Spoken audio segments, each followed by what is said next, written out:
নমস্কার বন্ধুগণ, তোমাদের সকলকে আমার ম্যাথ আর জিএস এক্সপ্লোর চ্যানেলে স্বাগতম। আশা করি তোমরা ভালো আছো। আজকে আমরা অনুপাত সমানুপাতের 41-এর দাগ থেকে পরবর্তী অঙ্কগুলো করব। চলো শুরু করি। দেখো 41-এর দাগে অঙ্কে চলে আসো। কি বলেছে দেখো, বলেছে 64কে 3টি ভাগে বিভক্ত করো যেন তারা 2, 4 ও x এর সাথে সমানুপাতি হয়। তাহলে 2, 4 আর হচ্ছে x এর সাথে সমানুপাতি হয়। কোন সংখ্যাকে? 64কে ভাগ করতে বলেছে। এবার বলেছে ছোট্ট সংখ্যাটি বা ক্ষুদ্রতম সংখ্যাটি হচ্ছে 10^2-3। তাহলে দেখো x এর মান বের করতে বলেছে। তাহলে x এর অপশনগুলো দেখো 6, 7, 8, 10 আছে। তাহলে এগুলা 2 এর থেকে নিশ্চয়ই ক্ষুদ্রতম নয়। তাহলে সব থেকে ছোট কোনটা? 2। এই 2 এর মান তাহলে বইতে দেওয়া আছে কত? 10^2-3। আর দেখো 10 3 30, 31, 32। তাহলে কত পেলে? 32/3। তাহলে 2 এর মান যদি 32/3 হয় তাহলে 4 এর মান কত হবে? 2 এর ডবল, অর্থাৎ 32/3 × 2 কত হবে? 64/3 হয়েছে। এবার চলে আসো x এর মান। দেখো মোট কত? 64। তার ভিতরে একটা পেলে 32/3 আর একটা পেলে 64/3। তাহলে x এর মান কত হবে? না 64 মোট বিয়োগ 32/3 প্লাস 64/3। তাহলে কত হচ্ছে দেখো? 64 মাইনাস 3 লসাগু, উপরটা যোগ হয়ে কত হবে? 96। কাটাকাটি করো, 3 3 9, 3 2 6। তাহলে কত? 64 মাইনাস 32। তাহলে কত হচ্ছে? 32 হচ্ছে। তাহলে x এর মান কত পেলে? 32। এবার একটু ঘুরিয়ে লেখো। দেখো 32/3 এর মান কত ধরবে? এবার 2 ধরো, কারণ 2 এর মান যদি 32/3 হয় তাহলে 32/3 এর মানই কত? 2। তাহলে 32 এর মান কত হবে? দেখো উপরটা থেকে যাচ্ছে, নিচেরটা কি কোনাকুনি গুণ হয়ে যাবে। তাহলে 3 × 2 তাহলে 6। তাহলে x এর মান কত পেলে? 6। মানে হচ্ছে অপশন এ। বুঝতে পারলে? তাহলে আমরা ছোট সংখ্যার মান দেওয়া আছে বইতে 10^2-3। সেখান থেকে আমি দেখলাম 32/3। সেখান থেকে আমি 4 এর মান বের করলাম। তারপরে টোটালটা ছিল 64। তাহলে x এর মান কত হবে? 64 থেকে এই দুটার যোগফল বাদ দিয়ে দিলাম। তাহলে মানটা হলো 32। এবার ঘুরিয়ে লিখলাম 32/3 এর মান যদি 2 হয় তাহলে 32 এর মান কত হবে? না হবে 6। Option A. বুঝতে পেরেছো? 42-এর দাগে অঙ্কে চলে আসো। কি বলেছে দেখো, বলেছে কিছু গরু ও পায়রার মধ্যে পায়ের সংখ্যা মাথার সংখ্যার দ্বিগুণের থেকে 12 বেশি। গরুর সংখ্যা কত? কিভাবে করবে এটা? এখানে গরু ধরে নাও, গরুর সংখ্যা হচ্ছে x, আর ধরে নাও পায়রার সংখ্যা ধরে নাও y। তাহলে পা কটা থাকবে? দেখো গরুর কটা পা থাকে? 4টা করে, তাহলে 4x। আর পায়রার কটা করে পা থাকে? 2টো করে, তাহলে ওয়াইটা পায়রার কটা পা থাকবে? 2y। তাহলে 4x + 2y। এবার এদিকে চলে আসো মাথা। তাহলে মাথা দেখো গরুরও একটা করে মাথা থাকে, পায়রারও একটা করে মাথা থাকে। তাহলে মাথা কত হবে? x + y। এবার বলেছে মাথার সংখ্যার দ্বিগুণের থেকে 12 বেশি এটা। তাহলে মাথার সংখ্যার সঙ্গে দ্বিগুণ করে যদি 12 যোগ করে দিই তাহলে এদিকে যা সংখ্যা পাবো এদিকেও সেম সংখ্যা পাবো। বুঝতে পেরেছো? এবার ক্যালকুলেশন করি। দেখো বা 4x + 2y সমান, দুইটা গুণ করো, 2x + 2y + 12, বা এদিকের x yটা এদিকে দিয়ে চলে আসে। তাহলে কত হচ্ছে? 4x + 2y। এই 2xটা এদিকে এলে -2x, আর +2yটা এদিকে এলে -2y সমান কত? 12। এবার দেখো এই 2y এই 2y কেটে যাবে। তাহলে বা 4x থেকে 2x বাদ দিলে কত হবে? 2x। এই 2x এর মান কত আছে? 12। বা x এর মান কত হবে? 12/2। কাটাকাটি করো, 2 6 12। তাহলে x মান কত পেলে? 6। অর্থাৎ গরুর সংখ্যা কত? 6। Option D. বুঝতে পারলে? 43-এর দাগে অঙ্কে চলে আসো। কি বলেছে? বলেছে 675কে ABC এর মধ্যে ভাগ করা হলো। যদি তারা প্রত্যেকে 5 টাকা করে কম পেত তাহলে তাদের অংশের অনুপাত হতো 1:2:3। তাহলে 675কে ভাগ করা আছে 1:2:3। কখন হবে? না যদি প্রত্যেকে 5 টাকা করে কম পায়। তাহলে 3 জন আছে, এ 5 টাকা কম পেলো, এ 5 টাকা কম পেলো, এ 5 টাকা কম পেলো। তাহলে টোটাল কত? 15 টাকা কম পাবে। তাহলে 675 থেকে 15 বাদ দিয়ে দাও। তাহলে কত হচ্ছে? 660। এই 660কে কোন অনুপাতে ভাগ করা হয়েছে? না 1:2:3 অনুপাতে ভাগ করা হয়েছে। এবার বলেছে সি কত টাকা পেলো। তাহলে দেখো এটা হচ্ছে এ, এটা বি, এটা সি। তাহলে সি এর আনুপাতিক ভাগার কত হবে? না 3 বাই টোটালটা কত? 3 2 5 1 6। তাহলে 3/6। তাহলে সি কত টাকা পাবে? না 3/6 গুণিতক টোটাল টাকা কত? 660। কাটাকাটি করো, 6 1 6, 6 কে 6 শূন্য, তাহলে কত হচ্ছে 330 টাকা। কিন্তু সিকে তো 5 টাকা কম দেওয়া হয়েছিল, সিকে সেই 5 টাকা বেশি দিলে সি কত পাচ্ছে না 330 প্লাস 5, তাহলে 335। তাহলে 5 টাকা কম দিলে এই অনুপাতে পাওয়া যায়, কিন্তু সির অ্যাকচুয়ালি পাওয়ার কথা কত ছিল না 5 টাকা বেশি, তাহলে সি কত পেল না 335 টাকা। মানে হচ্ছে অপশন সি। বুঝতে পারলে? 44-এর দাগে অঙ্কে চলে আসো। কি বলেছে দেখো, বলেছে 34,000 টাকা দুজন পুরুষ, 3জন মহিলা ও 5জন বালকের ভিতরে ভাগ করা হয়েছে, যাতে একজন পুরুষ, একজন মহিলা আর একজন বালকের প্রাপ্তির অর্থের পরিমাণ 3:2:1। তাহলে পুরুষ, মহিলা আর হচ্ছে বালক, অর্থের পরিমাণ কত আছে 3:2:1। এটা এক একজনের, কিন্তু পুরুষ আছে কজন 2জন, মহিলা আছে 3জন আর বালক আছে 5জন। তাহলে কত টাকা পুরুষ পাচ্ছে 3 দুনে 6, মহিলারা কত টাকা পাচ্ছে 3 দুনে 6, আর বালকেরা কত টাকা পাচ্ছে 5 টাকা। তাহলে টোটাল কত হচ্ছে, মোট কত হচ্ছে, মোট অর্থ কত হচ্ছে 6 6 12 5 17। এই 17-এর মান বইতে দেওয়া আছে 34,000 টাকা। তাহলে একের মান কত ভাবে বের করলাম, তাহলে 34,000 বাই 17, 17 দুনে 34 0 0 0, অর্থাৎ 1 ইউনিটের মান পেলে 2000 টাকা। এবার তোমাকে চেয়েছে একজন পুরুষ কত টাকা পেল, একজন পুরুষ কত টাকা পেয়েছে 3 টাকা, তাহলে 3 ইউনিটের মান কত হবে না 2000 ইন্টু 3, তাহলে কত হবে 6000 টাকা। মানে হচ্ছে অপশন এ। বুঝতে পারলে? 45-এর দাগে অঙ্কে চলে আসো। কি বলেছে দেখো, বলেছে এ বি এর মাসিক আয় ও ব্যয়ের অনুপাত 3:2 ও 5:3। তাহলে দেখো এখানে লেখো আয় আর এখানে লেখো ব্যয়, এখানে লেখো এ আর হচ্ছে বি। এবার বলেছে এ বি এর মাসিক আয়ের পরিমাণ হচ্ছে 3:2, তাহলে আয় 3:2, তাহলে 3/2 লিখলাম। এবার বলেছে ব্যয়ের অনুপাত 5:3, দেখো ব্যয় কত না 5:3, এইভাবে আমরা করলাম ফার্স্ট। ঠিক আছে, এরপর বলেছে যদি প্রত্যেকে মাসে 1000 টাকা করে সঞ্চয় করে তাহলে বি এর মাসিক আয় কত। তাহলে এদিকে লেখো সঞ্চয়, হয়েছে? তাহলে সঞ্চয় এও 1000 টাকা করছে আর এও 1000 টাকা করছে। কিভাবে করব দেখো, এই 3-এর সাথে 3 গুণ করব, এই 5-এর সাথে 2 গুণ করব, এই 5-এর সাথে 1000 গুণ করব, এই 3-এর সাথে 1000 গুণ করব। তাহলে দেখো 3 3 9 আর 5 3 10, এদের ডিফারেন্স নিব 9 আর 10, 3 3 9 আর 5 2 10, 9 আর 10-এর ডিফারেন্স কত 1, তাহলে এখানে লিখব 1 ইউনিট। সেই 1 ইউনিটের মান এদিকে গুণ করো 5000, 5-এর সাথে 1000 গুণ করলে 5000, আর 3-এর সাথে 1000 গুণ করলে হচ্ছে 3000, তাহলে 5000 আর 3000-এর ডিফারেন্স কত 2000, তাহলে 1 ইউনিটের মান লিখবে 2000। এবার চেয়েছে তোমাকে বি এর মাসিক আয় কত, তাহলে দেখো বি তার মাসিক আয় কত 2, তাহলে 2 ইউনিটের মান কত হবে 2 দুনে 4000 টাকা, তাহলে অ্যান্সার হবে 4000, মানে হচ্ছে অপশন ডি। এইভাবে আমরা শর্ট পদ্ধতিতে অঙ্কগুলো করব। বুঝতে পেরেছ? 46-এর দাগে অঙ্কে চলে আসো। কি বলেছে দেখো, পরপর 2 বছরে আমার আয়ের অনুপাত 2:3 ও ব্যয়ের অনুপাত 5:9।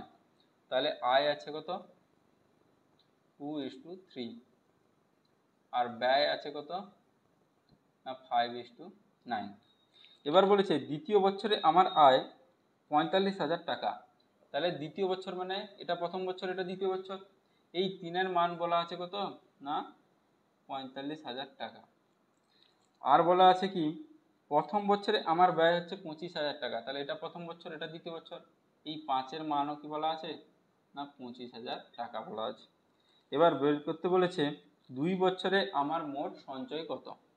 তাহলে একটা জিনিস দেখো, এই 3-এর মান দেওয়া আছে কত 45,000 টাকা, তাহলে 3-এর সাথে কত গুণ করলে 45,000 হয় না 3 15 45 হয়, তাহলে নিশ্চয়ই 15,000 গুণ করেছে, তাহলে 3-এর সাথে 15,000 গুণ করলেই তো 45,000 আসবে।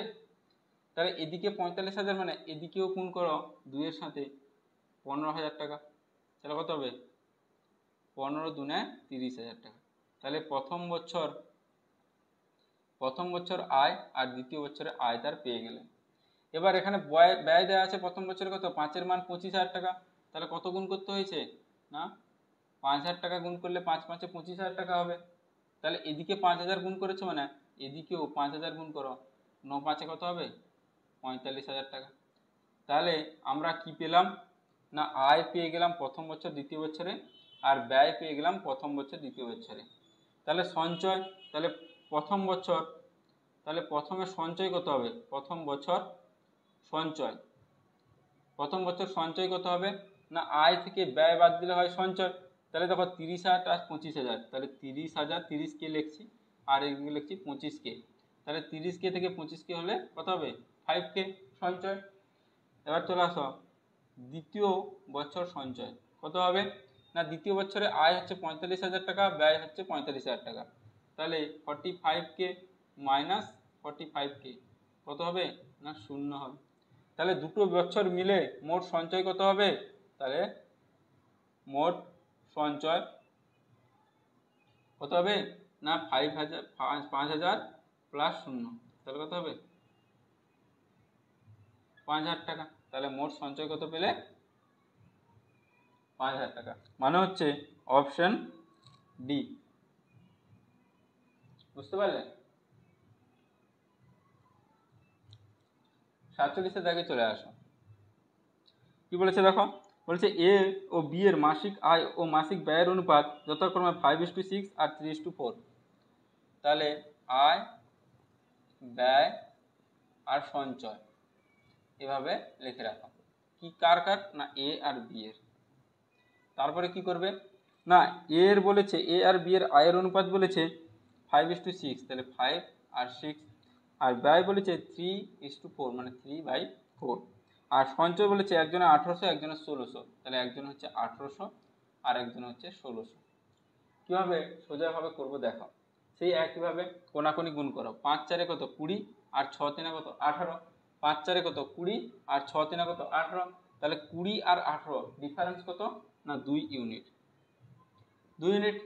এদিকেও চলে আসো কোনাকুনি গুণ করো, 16 3 48 আর 18 4 কত 72, তাহলে একটু ক্যালকুলেশন করলাম 7200 আর 4800 কত হয় পার্থক্য 0 0 4 2, তাহলে কত হচ্ছে 2400। তাহলে 2 ইউনিটের মান কত পেলে 2400 টাকা। তাহলে 1 ইউনিটের মান কত হবে 2400 অর্ধেক, মানে হচ্ছে 2400/2 কত হচ্ছে 1200 টাকা। কাটাকাটি করো 1200 টাকা। এবার বলেছে কি না বি এর মাসিক আয় কত, দেখো বি এর মাসিক আয় কত 6, তাহলে 6 ইউনিটের মান কত হবে না 1200 ইন্টু 6, তাহলে 12 6 কত 7200। তাহলে অপশন কত না অপশন ডি। বুঝতে পারলে? এক্স ধরে আমরা করব না, এইভাবে আমরা সোজা পদ্ধতিতে করব। বুঝতে পেরেছ? 48 দাগে অঙ্কে চলে আসো। কি বলেছে দেখো, বলছে 3টি ক্লাসে ছাত্র সংখ্যার অনুপাত 2:3:4, তাহলে 2:3:5। বলেছে যদি প্রতিটি ক্লাসে 20 জন করে ছাত্র বৃদ্ধি পায় তাহলে নতুন ছাত্র সংখ্যার অনুপাত হবে 4:5:7, তাহলে 4:5:7, কারণ প্রতিটা ক্লাসে 20 জন করে বাড়ছে।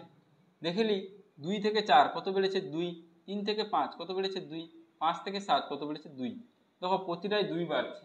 তাহলে এই 2 এর মান কত না বইতে বলা আছে 20 জন করে বাড়ছে। তাহলে 2 এর মান যদি 20 হয় 1 এর মান কত হবে না 10। এবার চেয়েছে তোমাকে প্রাথমিক মোট ছাত্র সংখ্যা কত ছিল, তাহলে প্রাথমিক মানে প্রথম, তাহলে কত হচ্ছে 5 3 8 2 10, তাহলে 10 এর মান কত হবে না 10 গুণিতক 10, তাহলে কত হবে 100 জন। তাহলে 2 এর মান দেখলাম ডিফারেন্স কত 2, সেটা বলা আছে বইতে 20, 1 এর মান বের করলাম 10, আর টোটাল ছাত্র সংখ্যা কত হচ্ছে 10, তাহলে 10 এর মান কত হবে 10 10 100, মানে হচ্ছে অপশন সি। বুঝতে পেরেছ? 48 দাগে। 49 দাগে অঙ্কে চলে আসো। কি বলেছে দেখো, বলেছে এ বি এর মাসিক আয় ও ব্যয়ের অনুপাত 7:9:12, তাহলে 7:9:12 এটা হচ্ছে আয়। আর ব্যয় বলেছে কি না ব্যয় বলেছে 8:9:15, 8:9:15। এবার বলেছে যদি এ তার আয়ের 1/4 অংশ সঞ্চয় করে, তাহলে এ তার আয়ের 1/4 অংশ কি করবে সঞ্চয় করবে। এবার একটা জিনিস দেখো, এখানে আয়গুলাকে এক্স ধরে নাও, এটা হচ্ছে 7x, এটা 9x, এটা 12x, আর ব্যয়গুলোকে ওয়াই ধরে নাও, 8y, 9y, আর হচ্ছে 15y। তাহলে আমি আগে এর ক্ষেত্রে দেখি, এর ক্ষেত্রে কি বলেছে, সঞ্চয় কত হবে তাহলে এর ক্ষেত্রে, না আয় থেকে যদি আমি ব্যয় বিয়োগ করে দিই তাহলে পাই সঞ্চয়, তাহলে কত হবে 7x মাইনাস 8y পেলে। এবার সেটা বলেছে কি না, বলেছে যদি এ তার আয়ের 1/4 অংশ সঞ্চয় করে, তাহলে এই যে সঞ্চয়টা পেলে কি পেলে না 7x মাইনাস 8y, এই সঞ্চয়টা হয়েছে এর আয়ের 1/4। তাহলে এর আয় কত, এর আয় কত 7x, তার 1/4, তাহলে 7x বাই 4, 1/4 মানে 7x ইন্টু 1/4 মানে 7x বাই 4। এটা একটু ক্যালকুলেশন করে নাও, বা এই চারটা উপরে দিকে গুণ হবে, তাহলে 7 4 কত 28x মাইনাস 8 4 কত 32y সমান কত হলো না, এদিকে 7x পড়ে আছে, এই 7xটা প্লাস আছে, এদিকে গেলে মাইনাস হবে, তাহলে 28 থেকে 7 বাদ দিলে কত হয় 21x, আর এইদিকে 32yটা মাইনাস আছে, এদিকে গেলে প্লাস হবে, তাহলে প্লাস 32y, বা তাহলে 21x সমান 32y, তাহলে x বাই y বের করে নাও কত হবে না 32/21, মানে x এর মান পেলে 32 আর y এর মান পেলে কত 21। এবার সঞ্চয় চেয়েছে, তাহলে এই সঞ্চয়ের জায়গায় এর সঞ্চয় জায়গায় এই মানটা বসিয়ে দাও, কি আছে না 7x মাইনাস 8y, তাহলে দেখো x এর মান কত 32, তাহলে 7 ইন্টু 32 মাইনাস 8 ইন্টু কত 21 করো, 7 দুনে 14 4 হাতে 1, 7 3 21 22 মাইনাস 8 একে 8 আর 2 16, তাহলে কত হয় বিয়োগ করো, 14 থেকে 8 বাদ দিলে কত 6, তাহলে এখানে 1 আছে, তাহলে 11 থেকে 6 বাদ দিলে কত হয় 6 5 11, আর এখানটা কি তাহলে 56, তাহলে 7x মাইনাস 8y এর মান কত পেলে না 56 পেলে, হয়েছে। এবার বি এর সঞ্চয় কত হবে না 9x মাইনাস 9y, এর মানটা কত হবে দেখো 9 কমন যাচ্ছে, x মাইনাস ওয়াই, তাহলে x মাইনাস ওয়াই ডিফারেন্স কত 9x মাইনাস ওয়াই, তাহলে x মাইনাস ওয়াই ডিফারেন্স কত দেখো 32 থেকে 21 বাদ দিলে কত হয় 11, তাহলে 9 ইন্টু 11, তাহলে কত হবে 11 9 99, তাহলে এটা ছিল 56, এটা হলো 99। এদিকে সি এর সঞ্চয় চলে আসো কত, আয় কত 12x মাইনাস 15y, তাহলে 12x মাইনাস 15y, তাহলে এটা মান বের করবে 12 ইন্টু 32 মাইনাস 15 ইন্টু 21। আমি মানটা বের করছি না, এখানে দেখিয়ে নিই যে এই দুটো অপশান কোথায় আছে, একটাই 56 একটাই 99, কোথায় আছে দেখো, দেখো অপশান এ তে আছে, দেখো একটাই 56 একটাই 99, তাহলে একটা হবে কি 69। তাহলে সঞ্চয়ের অনুপাত কত পেলে, A is to B is to C, সঞ্চয়ের অনুপাত কত পেলে না 56 ইস টু 99 ইস টু 69, মানে হচ্ছে অপশান এ। বুঝতে পারলে, এইভাবে আমরা করব, একটু জটিল হবে, বড় আছে, ঠিক আছে। 50-এর দাগে অঙ্কে চলে আসো, কি বলেছে দেখো, বলেছে রাম ও গোপালের অর্থের অনুপাত 7:17, তাহলে রাম আর গোপাল কি আছে না 7:17, এরপরে কি আছে গোপাল ও কৃষ্ণ 7:17, এটাও 7:17, গোপাল আর হচ্ছে কৃষ্ণ এটাও কি আছে না 7:17 আছে। তাহলে আমরা ফার্স্টে এরকম থাকলে কি করি, রাম গোপাল আর হচ্ছে কৃষ্ণ, তাহলে কি হচ্ছে এটা আছে 7:17, এদিকে 17 আছে মানে এদিকটাও 17 হবে, আর গোপাল কৃষ্ণ কত আছে 7:17, তাহলে 7:17, এদিকে 7 আছে মানে এদিকে 7 হবে। তাহলে বের করো 7 সাথে কত 49, 17 সাথে কত 119, আর 17 17 গুণ করলে কত হয় 289, বুঝেছে। এবার কি চেয়েছে, বলছে রামের আয় হচ্ছে 490 টাকা, তাহলে কৃষ্ণের পরিমাণ কত, তাহলে রাম বলেছে 490 টাকা, তাহলে এটা দেওয়া ছিল, রাম বলেছে 490 টাকা, তাহলে 49-এর মান কত দেওয়া আছে না 490 টাকা, তাহলে 49-এর সাথে কত গুণ করলে 490 হয়, নিশ্চয়ই 10 গুণ করলে হয়। এবার হচ্ছে কৃষ্ণের আয় কত, দেখো এদিকে 10 গুণ করেছি মানে এদিকে এখানেও 10 গুণ করতে হবে, এখানেও 10 গুণ করতে হবে, তাহলে 289 গুণিতক 10 কত হবে 2890, মানে হচ্ছে অপশন সি, তাহলে কৃষ্ণের আয় কত 2890 টাকা। বুঝতে পারলেন।